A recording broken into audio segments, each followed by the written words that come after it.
Olá, você está no Mundo Jurídico da TV Diário MS e hoje nós vamos entrevistar simplesmente uma das maiores advogadas e poetisas da cidade de Dourados, um verdadeiro patrimônio histórico e cultural da nossa cidade.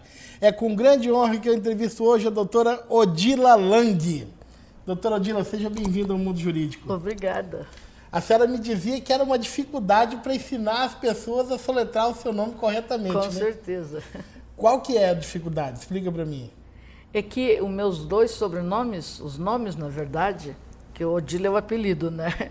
Meus dois nomes, Schwingel e Lang, são de origem alemã.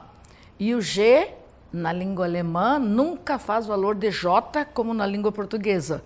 O G, na língua alemã, sempre é G. Então, é Gerta, é Gerdau, é Lang, é Schwingel. Schwingel. Origem alemã e nascida não em Dourados, não aqui da... Não, eu sou gaúcha, nascida em Venâncio Aires, uma terra composta somente de alemãos, no Rio Grande do Sul. Aquela região de alemãos, Lajeado, Estrela, Venâncio, muito alemão por ali. E a vinda para Dourados se deu em que condições? Porque a senhora já está aqui em Dourados há muito tempo, né?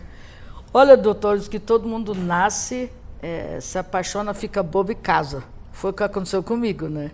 Eu namorei um rapaz que era estudante de Direito, também gaúcho.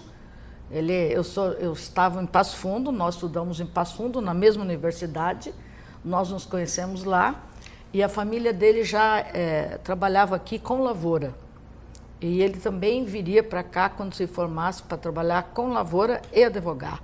E aí eu casei e vim para cá acompanhá-lo. Só para que eu entenda, nasce, cresce, se apaixona, fica bobo e casa. Fica bobo e casa.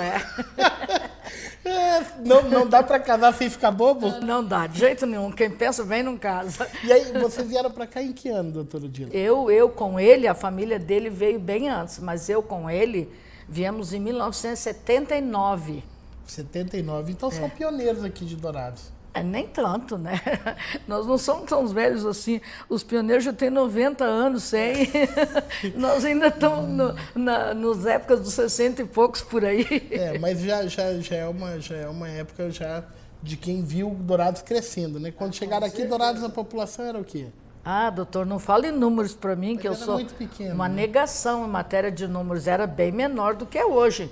Mas Dourados não era aquele mundo atrasado. Já tínhamos universidade aqui quando vim para cá, tanto assim que eu comecei a trabalhar na antiga Socigran, hoje Unigran, né? Já tinha o CEUD, que era campus da UFMS, depois transformou na UFGD.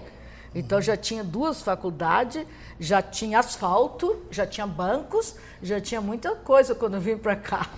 O seu marido foi para a advocacia e a senhora continuou, porque a senhora já tinha uma formação antes de vir para cá. Sim, eu vim para cá formada advogada.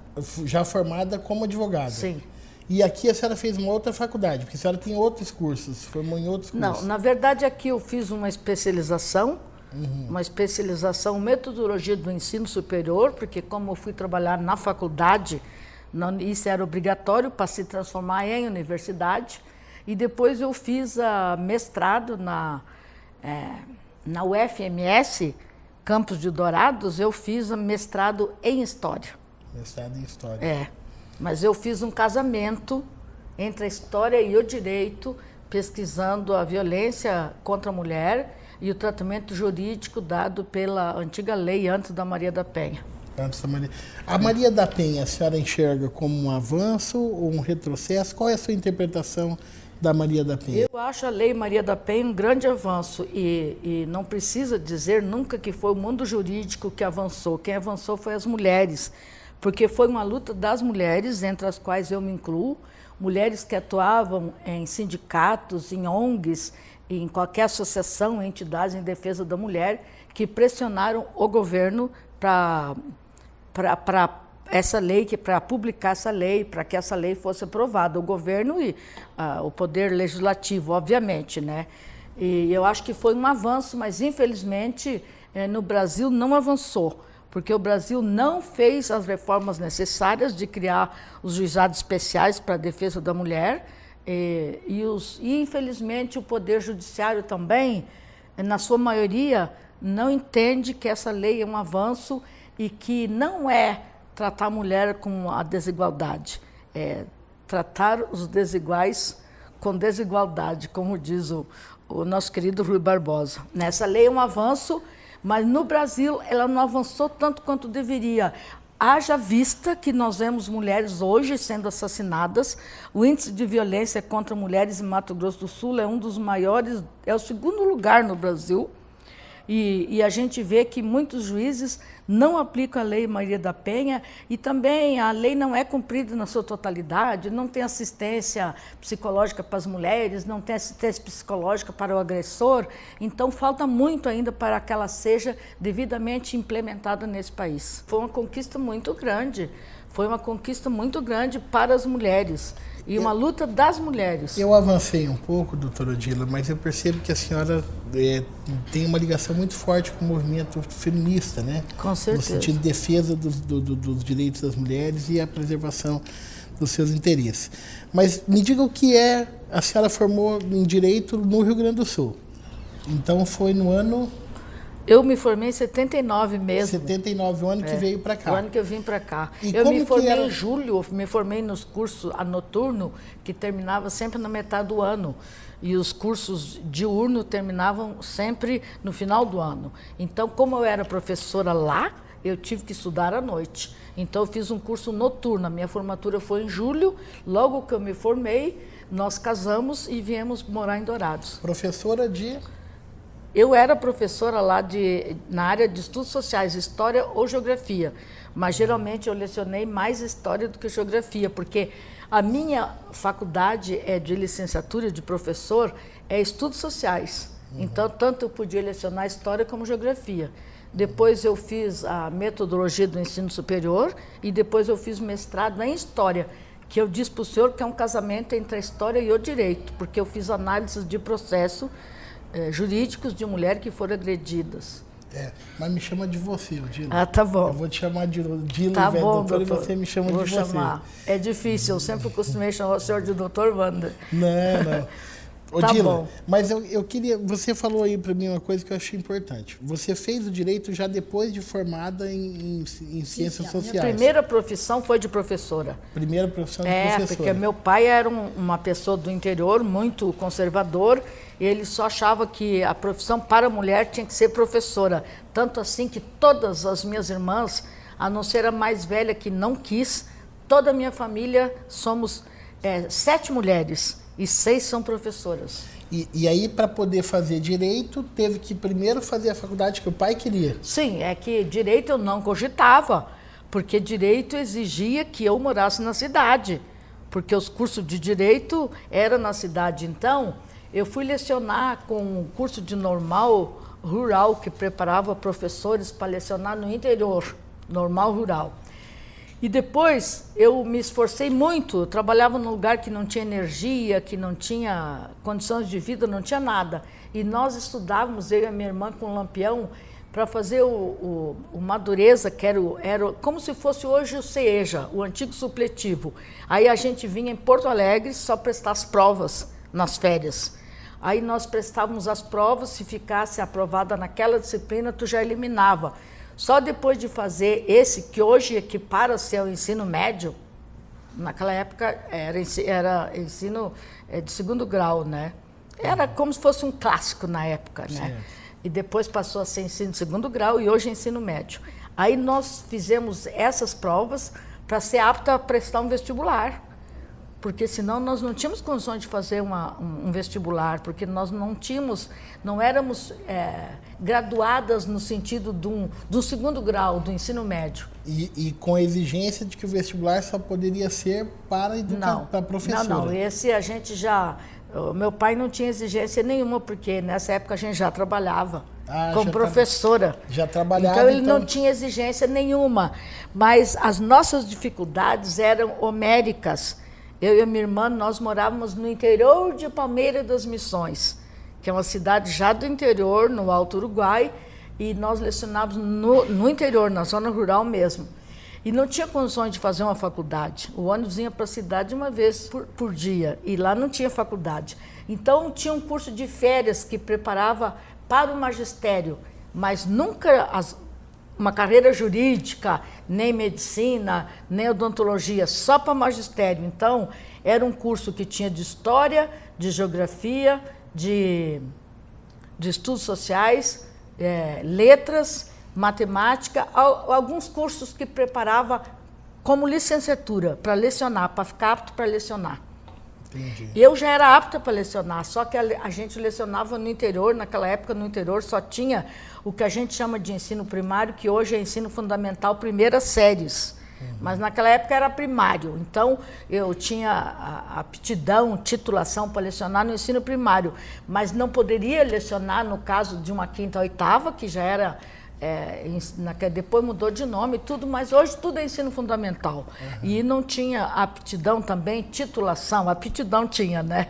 Não tinha formação legal para lecionar no que hoje é o ensino médio, que antigamente era clássico, era científico, era segundo grau. Isso vai mudando conforme a legislação, né? Então, nós resolvemos fazer, eu e a minha irmã, estudos sociais, porque nós morávamos no interior, lá não tinha uma biblioteca para estudar, e nós pensamos que não teríamos condições de passar numa faculdade de letras, por exemplo, que era o nosso sonho, o meu sonho era fazer letras. Eu também sabia. Pois eu achava que não passaria, então eu resolvi optar pelos estudos sociais. E aí, como eu passei no vestibular, eu terminei. Aquela faculdade era nas férias, então a gente tinha aulas 3 períodos das férias.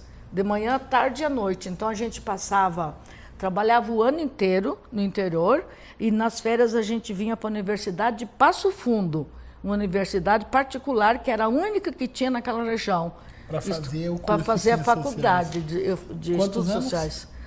4 anos. 4 anos. 4 anos. 4 anos trabalhando durante o ano e estudando nas férias. Durante as férias. Em julho, 1 mês, e janeiro e fevereiro, 2 meses. Então, era 3 meses de aula, mais 3 períodos, matutino, vespertino e noturno. E depois de um pique desse, aí você parou de estudar e descansou, Não. Porque deve ser muito cansativo. Negativo. Quando eu consegui minha transferência para Passo Fundo, que eu fiz de tudo para conseguir a minha transferência para Passo Fundo, eu ainda não tinha terminado essa faculdade, aí eu fiz vestibular para Direito.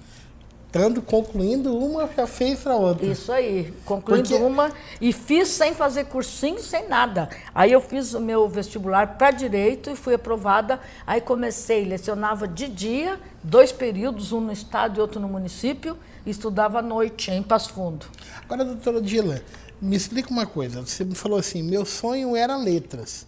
Sim. E aí estava fazendo ciências sociais, conseguiu ser transferida para a capital, né, para a cidade, para a maior cidade, saiu do interior e aí foi fazer direito. Aonde que mudou? Por que não foi para letras? Não é isso. O meu sonho era fazer direito também. Mas assim, para lecionar, eu queria lecionar língua portuguesa. Mas entendi. Eu sempre quis fazer direito desde criança. Mas, doutor Vander, pensa bem, é difícil para uma pessoa que trabalha lá no interior, onde não tem uma biblioteca, onde não tem uma televisão, onde não tem um cinema para ir, onde não tem nada, pensar que fosse passar no vestibular de direito. Para quem fez um curso que naquela época chamava Madureza, que é equiparado ao CEJA de hoje, o supletivo. Para quem fez um curso estudando sozinha, sem ter uma biblioteca para pesquisar, sem ter computador, sem ter internet, sem ter nada, para quem fez um curso desses, eu fui pensando que eu jamais passaria no vestibular de Direito, ainda mais na Universidade de Passo Fundo, que é uma universidade muito tradicional, e sem querer ofender ninguém, os melhores juízes, os melhores promotores, os melhores da carreira jurídica saíram de Passo Fundo, né? Entra no direito, conclui, você já conseguiu terminar as ciências sociais quando estava entrando em direito ou já fez as duas ao mesmo tempo? Eu ainda fiz, nas férias fazia direito à noite, lecionava durante o dia e ainda fiz uma etapa de estudos sociais nas férias. Nas férias? Eu já estava fazendo direito quando me formei em estudos sociais. E o que é para uma mulher entrar no curso de direito? Deve ter sido em que ano? 1976, 75?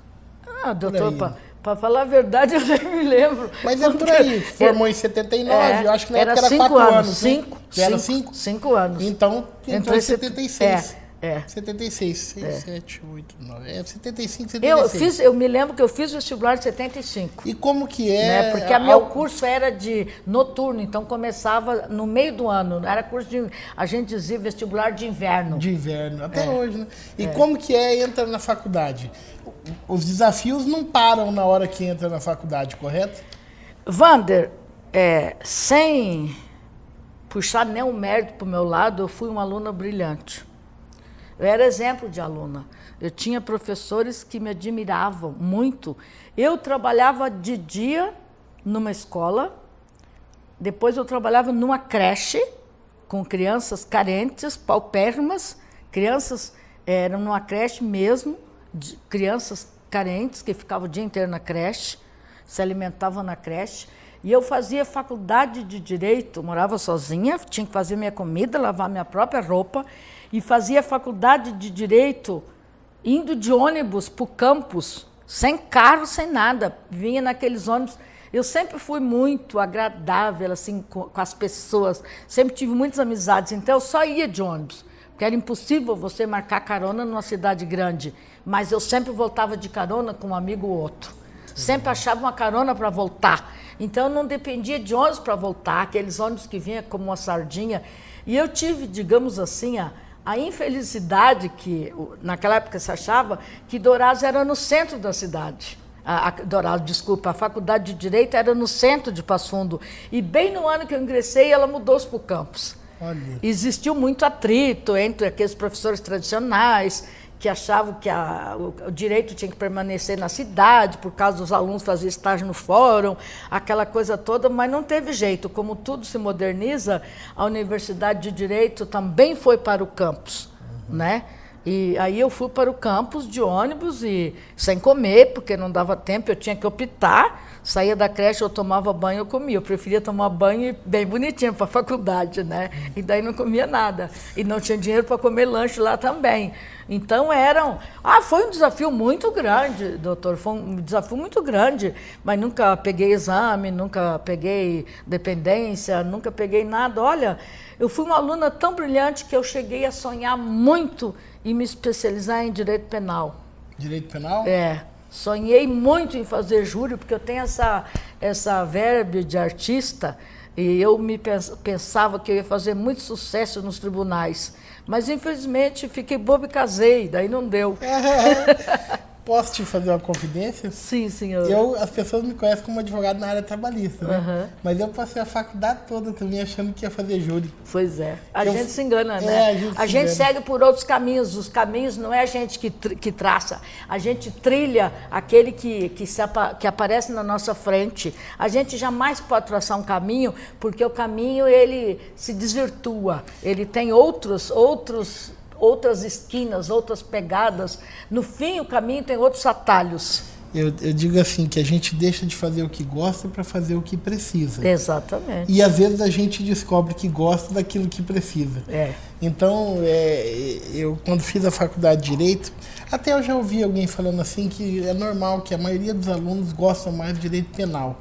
É difícil você falar quem fala assim, meu sonho é ser advogado administrativo. Administrativo e previdenciário e tributário ninguém quer ser, tributário, doutor. Na verdade. Tributário, administrativo e previdenciário, eles assim são... Eleitoral. Eles são os patinhos feios do direito. Agora, o direito penal e o direito civil são emocionantes, com certeza. Embora os que têm o melhor retorno econômico é por aí onde ele está falando que é o patinho feio. Mas por que tem retorno econômico? Porque não tem especialista. Então, aqueles que sabem ganham todas. E aí, no curso de Direito, como que foi dentro desses 5 anos? Além da dificuldade econômica, de trabalho e tal, o relacionamento com colegas, como que... doutor Wander, isso aí o senhor nem precisa perguntar. Eu sempre fui a estrela das festas, organizava festa, fui no diretório acadêmico. A luz da festa. A luta foi tudo, e fazia festa com os colegas, e sempre me dei com todo mundo, e fazia poesia, e declamava, e fazia um monte de coisa, só que não tinha muitas condições de frequentar festa, porque naquela época eram as boates, né? E eu trabalhava como professora, tinha que ficar corrigindo prova, estudando para a faculdade de Direito, corrigindo prova, preparando aula para os alunos, mas festa da faculdade eu não perdi uma.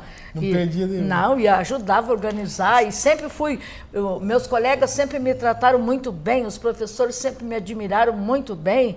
Quando os professores tinham alguma dúvida na parte de história, eles perguntavam para mim, sabe? Era muito engraçado aquilo, sabe? E os alunos, alguns ficavam com um pouco de inveja, diziam que eu era a queridinha dos meus professores. Mas eu nunca fui queridinha de ninguém, sabe? Eu sempre trabalhei muito, ralava muito. Eu ralava muito e eu tinha vergonha de reprovar ou tirar nota baixa, sabe? Eu tinha vergonha, eu tinha que ser sempre uma das melhores, se não a melhor, as melhores, né? Engraçado, a senhora fala isso, toca muito no meu coração, porque a gente tem que trabalhar muito para conseguir um lugar ao sol, né? Sim, e no direito, o direito não é para qualquer um, né, doutor? O direito não é para qualquer um. Eu acho que a minha grande vantagem foi que eu gosto de ler. Então eu li todos o Espírito das Leis, li Platão, li Montesquieu, li tudo que tinha direito, eu li tudo que podia ler, porque eu sempre gostei de ler. Eu li todos os clássicos, li o Capital quando era estudante, eu li tudo que o professor citava. O professor citava um processo lá, eu corria no fórum para ver se achava aquele processo, para estudar aquele processo, para ver como é que tinha sido. Então, eu acho que a grande vantagem de quem faz direito é gostar de ler. Porque direito não é para uma pessoa que tem aversão à leitura. Direito é para quem gosta de ler. Eu li muitos livros e assisti muitos filmes que falavam de direito, principalmente de júri, essas coisas assim. Eu adoro filmes que tratam da questão de direito. Você citou um ponto aí, Odila, que a gente vai entrar, estamos caminhando para ele. Você falou em poesia, porque na verdade a sua grande produção de vida, eu acho que é a poesia, eu tô certo? A minha grande produção de vida são minhas duas filhas, doutor. As minhas duas filhas maravilhosas. Intelectual. Intelectual, vamos ficar na poesia. Na poesia. É. E a senhora falou assim, eu sei que nós temos alguns livros, nós vamos dar uma olhada aqui, são mais de 9 livros, né? 9 livros, CDs e tal.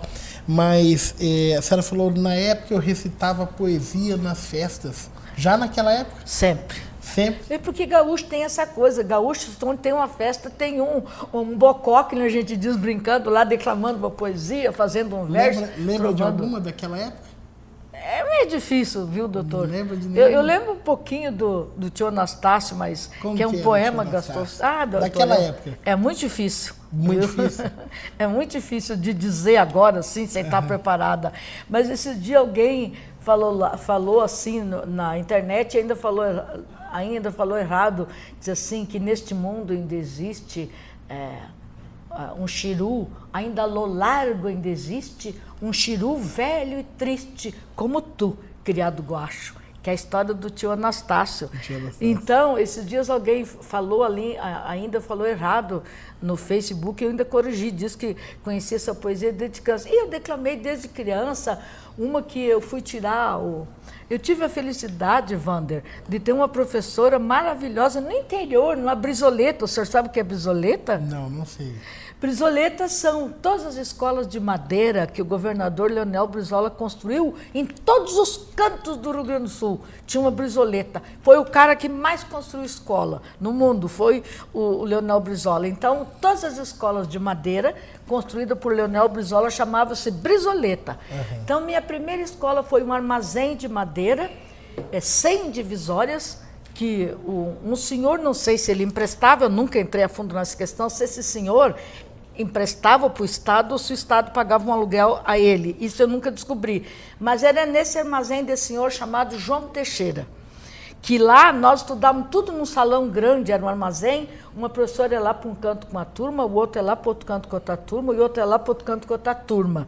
E era tudo junto e misturado, não tinha salas de aula, o senhor entendeu? Era aquele armazém, cada um cuidava do seu cantinho lá. Eu prestava atenção mais nas aulas dos alunos mais adiantados do que as minhas, da minha professora de primeira série. Para poder avançar. Para poder avançar, eu ficava de butuca para ver o que os outros estavam aprendendo, sabe? Louca para chegar lá naquela série. Então eu tive uma professora muito boa que por sorte, é minha prima.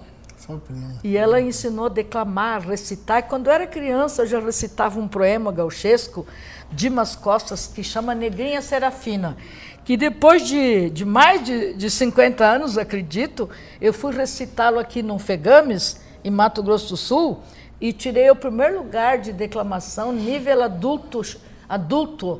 Xiru, em Mato Grosso do Sul, e fui representar o CTG Mato Grosso do Sul, lá no Rio Grande do Sul, no Festival Nacional de Tradição Gaúcha, no FENARTE, fui representar e eu tinha ganho aqui com esse poema, A Negrinha Serafina, que eu aprendi quando criança.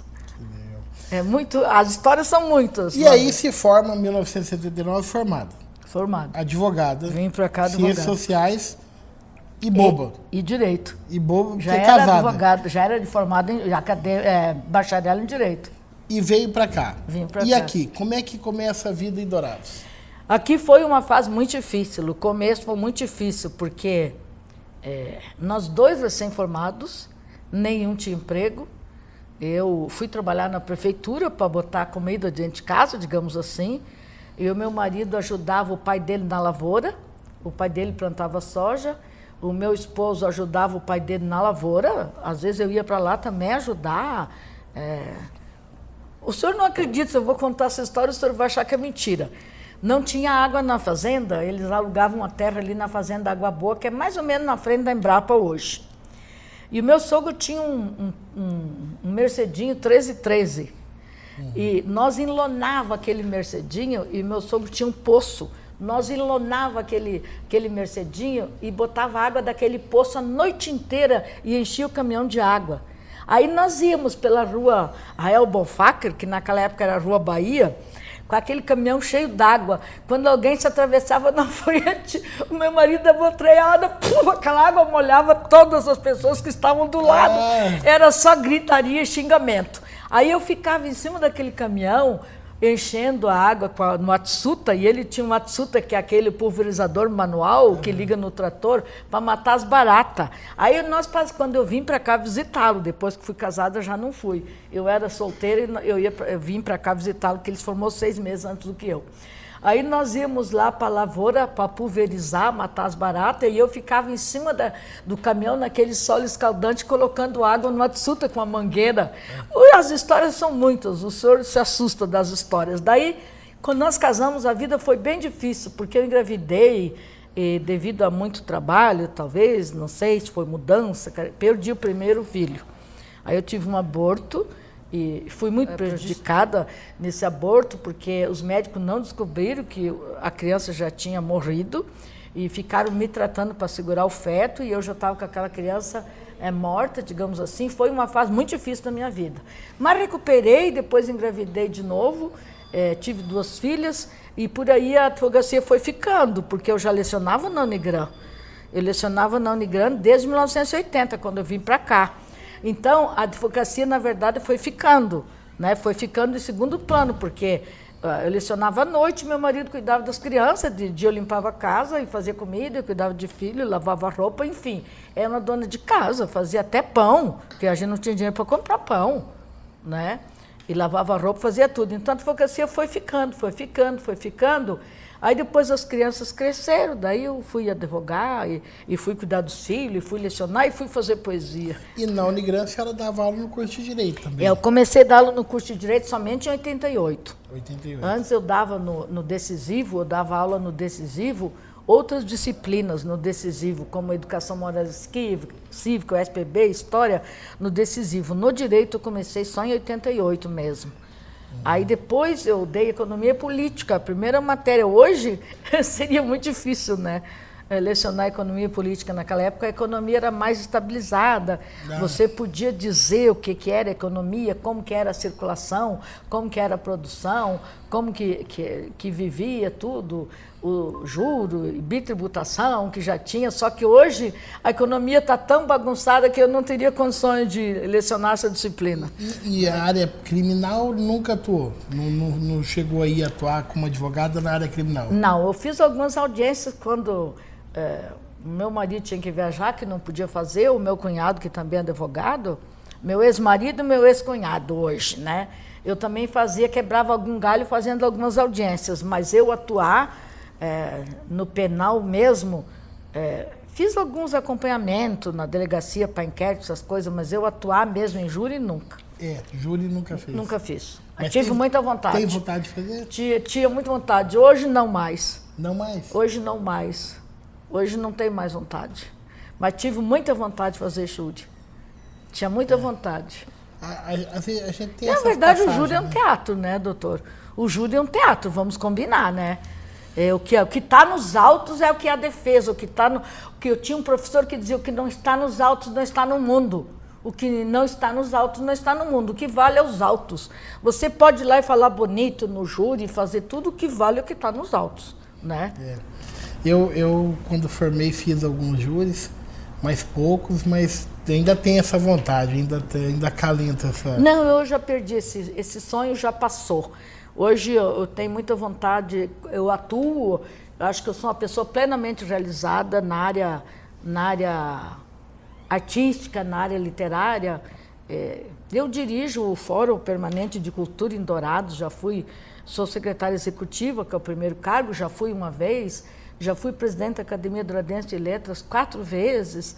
Eu atuo na área cultural, colaboro com o CTG também. Eu acho que eu sou uma pessoa mais realizada na carreira literária do que na carreira jurídica. Apesar de eu ter trabalhado muito no direito sindical, quando fundei o sindicato.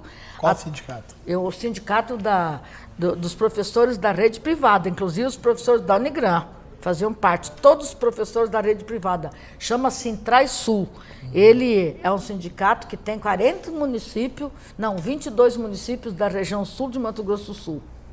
É um sindicato grande, digamos assim. Todos os professores da rede particular, tanto faz ser maternal como universitário. E a senhora fundou como advogada ou como professora? Não, como professora, porque eu tinha que ser professora para fundar. Eu fundei como professora. Mas depois eu mesmo fiquei respondendo pelo jurídico. Como a presidente do sindicato, eu também fazia parte jurídica, porque o sindicato era novo, não tinha dinheiro para pagar um assessor jurídico, então eu respondia pela presidência e pela assessoria jurídica. E, na verdade, não só isso, a senhora também teve uma atuação muito forte na questão pública, na defesa do consumidor. Bom, a defesa do consumidor foi a minha marca registrada em Dourados. Todo mundo que me enxerga na rua, em qualquer lugar, todo mundo fala: olha a mulher do PROCON. A defesa do consumidor, eu acho que, doutor, assim, se alguém quis deixar uma marca neste mundo, eu deixei no PROCON.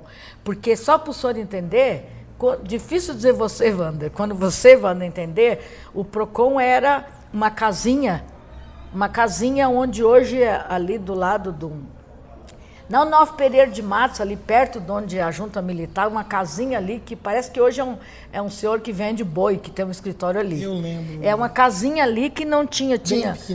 Bem pequenininha, não tinha condições, tinha 3 salinhas, não tinha nem uma cortina na janela, o sol batia no vitrô, assim, com 40 graus, se tornava dentro do ambiente, não tinha arquivo permanente, não tinha computador, não tinha máquina de escrever, não tinha cortina, não tinha cadeira, não tinha nada e chovia dentro.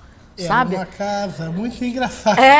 Exatamente. Aí eu entreguei, o senhor lembra bem, Vinícius de Moraes, daí eu entreguei o PROCON com uma casa comprada com dinheiro do Fundo Municipal de Defesa do Consumidor, com 2 pisos, entreguei com mais de 20 computadores, com 15 ar-condicionado e com 1,5 milhão na conta do fundo.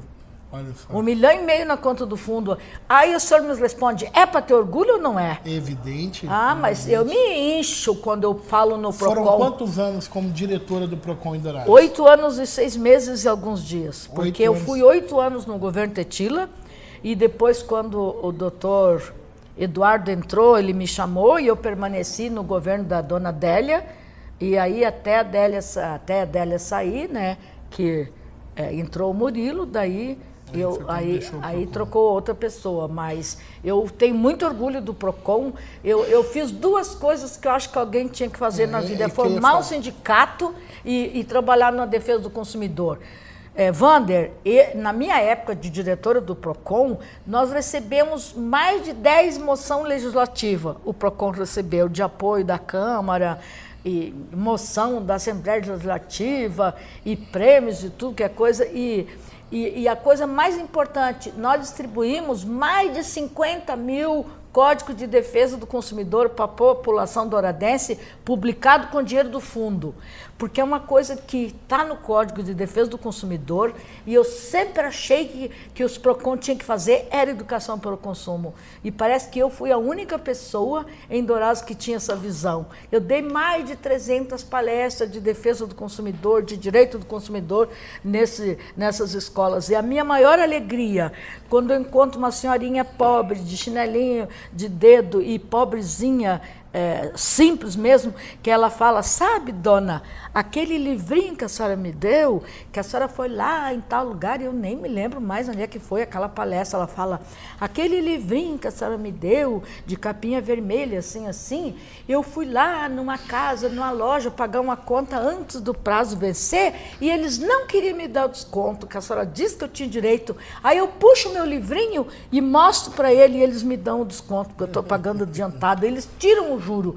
Aí cai, né? Eu caio por terra quando eu vejo que eu fiz um trabalho, que as minhas sementes foram produtivas, deram frutos nessa senhora pobrezinha, simplesinha, que anda com o Código de Defesa do Consumidor na bolsa e que exige que a empresa que ela paga adiantado a sua prestação lhe desconte o juro. Isso para mim é a glória. Eu acho que não tem satisfação melhor para um ser humano. Eu advogando como advogado, né, particular, às vezes a gente entra em crise, mas aí você percebe que cada pessoa que você auxilia, cada ação que você ganha, você está modificando a vida de uma pessoa. Com certeza. E quando você leva isso para o plano coletivo, deve ser mais lindo Então, ainda, esses né? dias nós somos eu sempre sou convidada para ir nas escolas, mas tudo de graça. Infelizmente, as escolas não têm dinheiro e artista dificilmente ganha cachê para ir na escola, né? E até essas apresentações por aí, o artista faz trabalho escravo. E aí eu fui, artista faz trabalho escravo. Por quê? Porque eles não remuneram. Não tem remuneração. Não tem remuneração. O senhor acha que eu ganho alguma coisa para declamar em público, na praça e nessas festas da cidade, que eu nem vou dizer o nome, e inchar literário na escola, e fazer isso, fazer aquilo? Não ganho nada. Então é trabalho escravo. Artista é trabalho escravo. Aí eu fui numa escola e uma criança foi declamar um poema lá que não era meu, mas falou assim, eu quero oferecer esse poema para a poetisa Odila Lang, porque eu admiro muito o trabalho dela, sou fã dela, um toquinho, uma criança pequena, um toquinho, falou que me admirava muito, que conhecia meu trabalho. Aí quando ele desceu do palco, eu fui abraçá-lo, ele falou, sou sua fã, viu? Então eu não ganhei nada para ir lá, tirei gasolina do bolso, mas voltei para casa muito satisfeita, muito contente, porque é a sementinha que fica. Uma criança dizendo para mim que gosta do meu trabalho, que me admira, não tem dinheiro que pague, viu, Wander? E vou dizer uma coisa, doutora Odila. É o que tem mais valor. Exatamente. Não tem preço, tem valor. Não tem preço. Exatamente. Eu tenho falado bastante também sobre a reforma trabalhista, sobre isso, aquilo, a gente viaja e tal. E às vezes eu nem quero falar sobre essa reforma trabalhista, porque me dá azia, Wander, de falar. Mas eu tenho uma janelinha aqui, que daqui a pouco você vai cair. O senhor não me pergunte. Você vai cair da janelinha. O senhor não me aqui. pergunte, porque é muito. Esse assunto me irrita tremendamente. Só que quando a gente sai de uma palestra, alguma coisa assim, a pessoa traz um reconhecimento, você percebe que da vida nós não vamos levar o ouro, a prata. Nós não vamos levar nada, mas aquilo que a gente plantou de bem no coração das pessoas, isso aí é eterno. O senhor sabe a história do Alexandre o Grande? Não. Então, o Alexandre o Grande diz que quando ele morreu com 25 anos e conquistou toda a Mesopotâmia e tudo aquilo que Alexandre o Grande fez. Ele pediu para os seus sábios, ministros, quando ele morresse, ele queria ser enterrado com as mãos para fora do caixão, na passeata, no desfile lá de velório, de enterro, féretro, que ele queria ser com as mãos para fora e queria que os tesouros fossem todos jogados na frente do caixão, que fossem todos espalhados pela rua. E tinha mais alguma coisa que eu não me lembro, mas o principal são essas duas. Daí o sábio perguntou para ele por que ele queria isso dele, se eu quero que meus tesouros sejam espalhados, para que todos os meus súditos saibam que dessa vida não se leva nada. E eu quero que as minhas mãos fiquem para fora, para que todo mundo saiba que eu vim de mãos vazias e vou ser enterrado com as mãos vazias, que eu não posso levar nada comigo. Então essa é a grande história que Alexandre o Grande deixou para a posteridade. E é isso que um artista deixa, é isso que eu deixo, pelo menos, porque eu não vou deixar nada para ninguém, não me alhei dinheiro, não me alhei fortuna, eu vou deixar meus livros e meus poemas. Talvez a maior de todas as fortunas, né? E aí nós estamos entrando naquela parte gostosa da entrevista que eu queria falar, que é essa vida literária, a vida de poetisa. Porque o direito, ele está ligado. Aliás, é uma pergunta. Ser poetisa e o direito, aonde o direito entra na vida de um poeta? Olha, eu vou falar para o senhor que temos o direito entra em muitas partes, tem poemas que fazem... tem até o livro da minha amiga Marise, que é uma coletânea, que ela faz um concurso de poesia e o direito social, né? Então, o direito na poesia é maravilhoso. Eu já fiz até petição trabalhista em versos, né? Uhum. Pode fazer petição em verso, só que os juízes geralmente não aceitam, depois tu tem que complementar. Mas o direito, ele traz a poesia social. Eu fiz um livro só de poesias de protesto, aqui também tem algumas de protesto aqui. Então o direito e a poesia, na verdade, dá um baita de um casamento. Dá um baita de um casamento duradouro. São mais de 9 livros, né, Odila? Vamos lembrar, você lembra quais são todos eles? Eu editei o Folclore, que é um livro que eu editei em 1990, publiquei em 1996, e depois no ano de 2011, ele foi novamente uma segunda edição. Primeiro publiquei com meus recursos. Depois ele foi publicado com verba do FIC, que é do governo do estado. Uhum. Esse é o Folclore. Já tem, então, conto 2 livros, porque são 2 edições, ela foi revisada, tem outras pessoas que escreveram prefácio, então tem outra capa, é outro livro, né? Apesar de ser o mesmo livro, é outro livro, né? E depois eu fiz Poetando, que é protestando ao mesmo tempo, numa palavra só está escrito Poetando e Protestando, que é um livro só de poesia de protesto. Só de poesia de protesto. Aí entra muito, de jeito nenhum, doutor. Tá bom. De jeito nenhum. A minha cabeça, assim, ó, meu pendrive está lotado. Então, quando eu quero declamar uma poesia, eu tenho que passar o dia inteiro preparando aquele poema. Aquele poema. Exatamente. Mas aí depois, eu editei Poetando e Protestando, depois eu editei Kit Cordel, que é um kit com só cordel de poesia educativa, tem sobre direito do consumidor, tem sobre o meio ambiente, 2, tem dois sobre o direito do consumidor, um que é cordel para o consumidor, o outro é educação para o consumo, aí tem 2 sobre o meio ambiente, tem um falando da violência contra a mulher, e tem um que é a história de como se formou as etnias que formaram o gaúcho, assim se fez o gaúcho. E o outro não me lembro, eram 8 kits, o outro era o Dama de uma Mestranda, que eu contando a história que eu passei fazendo mestrado, e com filhos e casada, e ainda trabalhando, dirigindo o PROCON. E esse então é um kit cordel, com 8 cordéis. Depois eu editei Mulheres, que são 22 poemas e fotos de 22 mulheres, que saíram na capa. Eu fiz isso junto com um amigo, José Inedilto, que era o fotógrafo, e fizemos a exposição das fotos dele, e lancei meu livro. Depois de Mulheres veio o Rodeio de Versos, que é esse que está aqui. Que está aqui. Depois veio o Folclore, de novo. Depois eu escrevi a história do Sicredi, fui contratada. Primeira vez, Wander, que eu ganhei dinheiro escrevendo. Eu fui contratada pelo Sicredi para escrever a história do Sicredi, 25 anos. Centro-Sul, que tem 22 unidades aqui na região. Sicredi Centro-Sul, 25 anos, uma história de sucesso. Primeira vez que eu ganhei dinheiro com a escrita. Né? E depois eu fiz... Pode falar, Wander. Não, porque uma das coisas que você estava me contando é que para publicar livro de recursos próprios é impossível, né? Impossível, só se você tiver dinheiro sobrando. E na nossa carreira a gente nunca tem dinheiro sobrando. É difícil. Mal tu consegue pagar as contas, né? É difícil, né? Mas, e aí depois veio o Dourados, 80 anos. Foi quando o Dourados fez 80 anos. Fatos e Gente. Versos, Fatos e Gente. Esse livro tem 300 páginas. Não é que você vai lá e ganha dinheiro da prefeitura para fazer, nem adianta pedir, porque isso não existe. tu passa por um edital que faz a chamada, aí tu apresenta um projeto que é super difícil de fazer, apresenta um projeto, tem que ter os valores, todos os valores, tanto de gráfica, como de cartaz, como de tudo. Se esse projeto passar, daí tu recebe o dinheiro numa conta sozinha, em convênio com a prefeitura, para aquele projeto. E esse aqui é um livro que tem 300 livros, foi lançado com 300 páginas, foi lançado quando Dourados completou 80 anos, e são todos poemas pedidos, poemas encomendados para pessoas ou entidades de Dourados. Então, por isso que é Dourados 80 anos, versos, fatos e gente. Porque aqui tem poema para o Clube Indaiá, para o Coral Guarobi, que já fechou, tem poema para sindicatos, para Fé Bahá'í, tem poema para advogado, tem poema para várias pessoas. Você falou Guaraobi, né? Esse dia eu passei, me deu uma dó, mas parece que a UEMS assumiu lá e vai vai reformar tudo. Sim, lá. Foi feito na verdade, o Guarobi foi doado para o UEMS.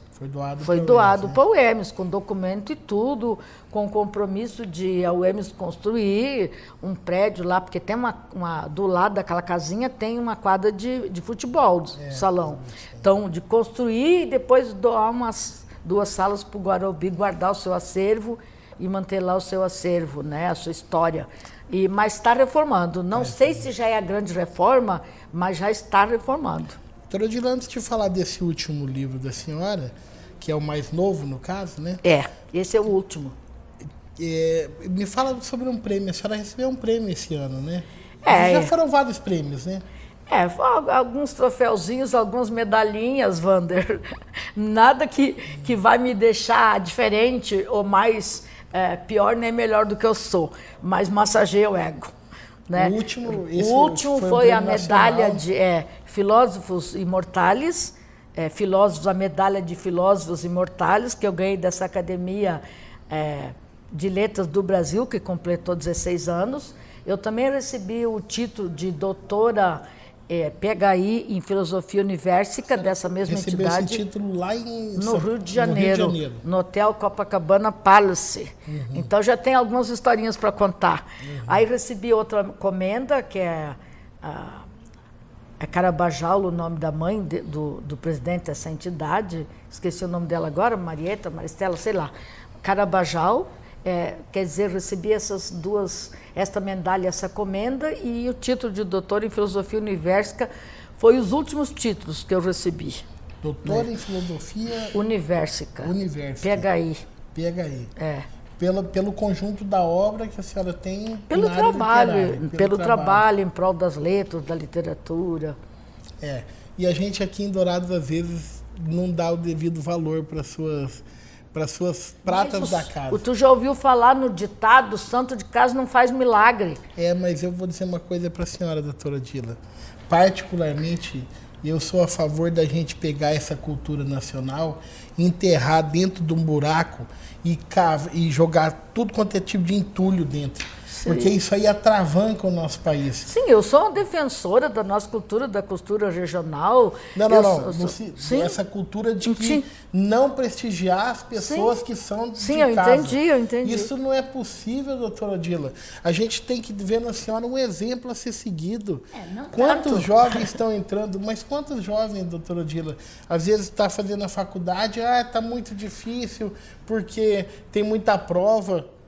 Uma vez um aluno perguntou para mim, na Faculdade de Direito da Unigran, perguntou para mim como é que a senhora quer que a gente leia esses livros que a senhora está mandando e faça essas tarefas se a gente trabalha de dia, estuda de noite. Daí eu falei para ele, tu sabe aquela história da escola militar? Ele falou, não. Então, o professor na escola militar dava tarefa para os seus alunos, dava tarefas, e os alunos perguntaram, professor, pois não, meu aluno, quando que nós vamos fazer essa tarefa?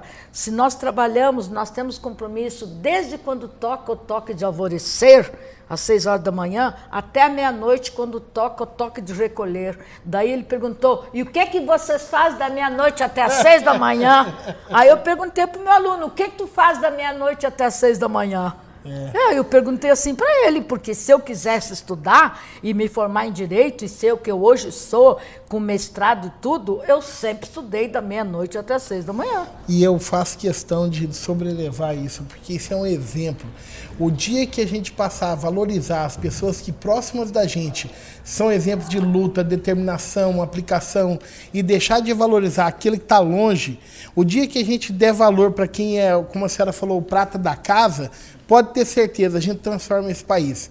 Porque é esse ranço que a gente tem de quem é bom, quem trabalha, quem se dedica. Você, ao invés de tê-lo como um exemplo, se mirar naquilo para você fazer igual ou melhor e muito além, não, você, mas fulano está aparecendo. Dourados, o exemplo é aqui mesmo. Quando, vamos supor assim, não vou citar nomes, né? Mas aqui se faz festas que se paga R$800 mil, R$1 milhão, para grandes artistas e convidam os pratas da casa para ir cantar de graça, para declamar de graça, para se apresentar de graça. Isso é o fim de picada. Não pode. Além de o dinheiro sair daqui, porque o dinheiro vai para fora do município e do estado, as pessoas de casa, os pratas da casa mesmo, não têm direito de mostrar suas obras para ninguém. Porque eu fui na Bienal Internacional do Livro, no Rio de Janeiro, eu tive o prazer de ingressar lá como autora. Então. Porque eu tinha um livro meu junto. Aí eu falei, a senhora é autora? Eu falei, eu sou. O que a senhora tem para provar? Daí eu tinha um livro e, por acaso, eu tinha no celular a cópia do diploma que eu tinha recebido de doutora lá, universitária. Daí eu entrei com crachá de autora na Bienal Internacional do Livro no Rio de Janeiro. Então, isso foi motivo de orgulho. Mas pensa que se aqui em Dourados alguém valoriza, escrever uns livrinhos de poesia. É isso que o pessoal fala. Tem que valorizar. E falando do último livro de poesia, quando a poesia fala? Quando a poesia fala? Quando ela toca nossa alma e o coração? Para mim é sempre. Mesmo que não toque a alma nem o coração, para mim é sempre. Porque eu acho que eu sou a única poetisa viva que faz poesia por encomenda. Eu faço poesia por encomenda, eu conto a vida da pessoa, mesmo que eu nunca vi na vida. Eu posso fazer uma confidência para a senhora? Sim, senhor. Eu Pode tenho fazer. umas poesias gravadas.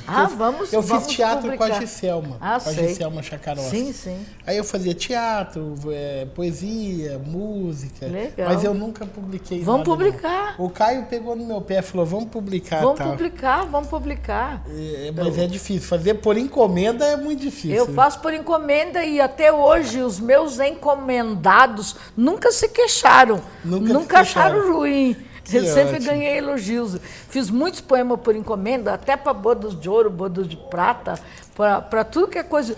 Por incrível que pareça, eu estava passeando com uma amiga minha lá em Bressane, uma cidade do interior de São Paulo, Oscar Bressane, ia ter umas bodas de prata de uma pessoa lá, e o irmão dessa senhora que ia fazer bodas de prata me conheceu lá e falou sábado de manhã, tu não é capaz de fazer uma poesia dessas tuas para homenagear minha irmã? E eu digo, eu sou capaz, só vocês me deixar quieta um pouco. Fui pro quarto, me enfiei lá e peguei um papel e uma caneta. De noite o poema estava prontinho, eu fui na festa e ainda recitei o poema lá na festa. Que legal. Bodas de prata. E esse livro, quando a poesia fala, são poesias por encomenda, não? Não, aí tem por encomenda e tem por não encomenda. Mas são todos os tipos de poesia, inclusive o senhor quer folhear, ele é separado. Tem poesias de amor, poesia de protesto, tem as do café, são todas por encomenda, que foi a dona da Soneto Cafeteria que encomendou para botar no soneto. Lá tem meus poemas na capa do cardápio, na parede, são por encomendas as do café. E tem várias aí que são por encomenda, inclusive alguns acrósticos. E a poesia fala sempre, aí são separadas aqui por ordem de assuntos, poesias de amor, de protesto, pedagógicos, românticas, poesias para todo mundo e para quem quiser. Nós não vamos terminar essa entrevista sem a senhora recitar uma poesia para mim, né? Vai se preparando aí.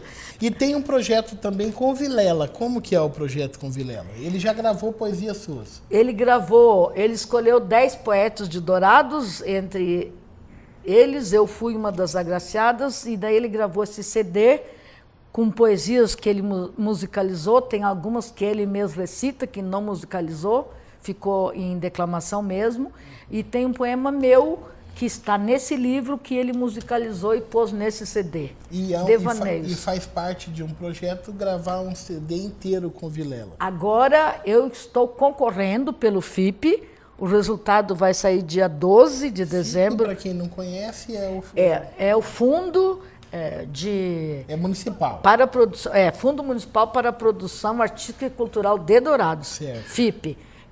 O FIC é do Estado e o FIP é do município. Certo. Tu tem que concorrer no projeto, passa por 2 comissões, uma técnica e outra artística. Se for aprovado e se a prefeitura soltar o dinheiro, porque ainda tem isso, você consegue executar aquele projeto. E o meu projeto, então, é Vida em Versos, Poemas e Canções, o título.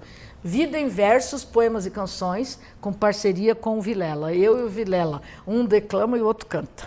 Olha que lindo. Rezem aí, povo, para ser aprovado. Eu vou torcer bastante. Torçam aí para ser aprovado. É dia 12. Fiquem de olho no Diário Oficial. Doutora Odila Lang, mas que lindo, né? Que aula, que gostoso. Você sabe que eu tinha em mente a ideia de fazer esse projeto, assim, de resgatar um pouco da história do direito de Dourados. Muito legal. E hoje nós temos um pouco disso aqui, né? Sim, eu comecei a ser professor de Direito quando a Ponta Porã ainda não era asfaltada. Olha só. Eu ia ali por baixo, pela rua Manuel Santiago, que era uma chácara, e tinha uma trilha. Para chegar em Ponta Porã? Para chegar, não, eu sou cigrã. Olha Eu só. morava no Terceiro, eu ia pela Manuel Santiago, onde tinha uma chácara, os bois pastando, eu ia a pé por ali, que era bem pertinho do Terceiro. Hoje é uma das áreas mais valorizadas do Dourados. Exatamente, pois é, para o senhor ver. Mas você sabe, doutora Odila, eu sou obrigado a colocar a senhora num constrangimento, que todo mundo que vem aqui eu dou uma apertada. Então, o senhor não vai me apertar, não. Eu vou ter que te apertar. Nós vamos olhar para essa TV aqui, ó, e ela vai girar e eu vou ter que te fazer uma pergunta. Peraí, ó. Olha lá. Olha lá, ó. Pré-candidato a presidente, doutor Rei, falou que tem que encher o Brasil de cadeia, construir cadeia para o Brasil inteiro. O que a senhora diz Essa disso? pergunta é ótima, porque praticamente eu convivi a vida inteira com essa história. Eu acho um absurdo, o candidato que diz que tem que construir cadeia não devia ter nenhum voto. Devia eleger o cara que diz que vai construir escola. Por que o Brizola conseguiu um gaúcho ser... Só não conseguiu ser presidente da República, o Lula não deixou. Mas se não fosse o Lula, ele tinha conseguido, né? Conseguiu ser governador do Rio Grande do Sul e governador do outro extremo, que era o Rio de Janeiro, porque o foco dele era educação. Por que Darcy Ribeiro foi senador? Porque o foco dele era educação. Então, o cara que disser, vou encher isso aqui de escola, deve ser eleito. O cara que diz que vai construir cadeias, jamais deve ser eleito, porque... construir escolas é fechar cadeias. E você anotou o recado aí, né? Você marcou o recado de uma pessoa experiente, que tem experiência de vida? Não esquece disso nas próximas eleições. E mais uma apertada. Vai lá, TV. Olha só, a senhora citou reforma trabalhista. É aleatório, eu não tenho nada a ver com isso. O que a senhora diz dessa reforma trabalhista que foi aprovada? Eu acho um massacre para o trabalhador brasileiro. Eu acho um absurdo. Eu acho que é o caos, que é a besta desenfreada. A besta estava solta no dia que foi aprovada a reforma trabalhista. Tanto para o trabalhador como para os advogados. Os advogados e advogadas estão todos inseguros. Ninguém sabe o que vai fazer. A reforma trabalhista, junto com a reforma previdenciária, é uma paulada, uma facada no coração dos trabalhadores. Doutor, eu sou contra essa reforma em todos os sentidos, em gênero, número e grau. Vamos ver agora, né? Doutora Odila, eu sempre termino pedindo para que o meu entrevistado, ele faça uma recomendação para o jovem que está entrando no direito. Mas hoje eu estou aqui diante de uma das maiores poetisas, com certeza que eu conheci pessoalmente, é a maior. Tanto. E eu posso pedir para que a senhora termine recitando para a gente? Com certeza. Então, fique à vontade. Vamos ver se a memória não me falhar. Meditando. Sentada à beira do rio, eu penso na minha vida, em tudo que plantei e no pouco que colhi. mas meus versos ficarão marcando a minha história. Nesta vida atribulada, não consegui ouro e nem glória. Mas deitada em minha rede, tenho a cabeça tranquila. Sou a poetisa guerreira que boa rima assimila. E meus versos ficarão mostrando minha jornada. Fiz de Mato Grosso do Sul o meu chão, Dourados minha morada. Todila, Tá bom? obrigado, Tá bom, viu? tá bom, o que mais? Tá ótimo. Muito obrigado.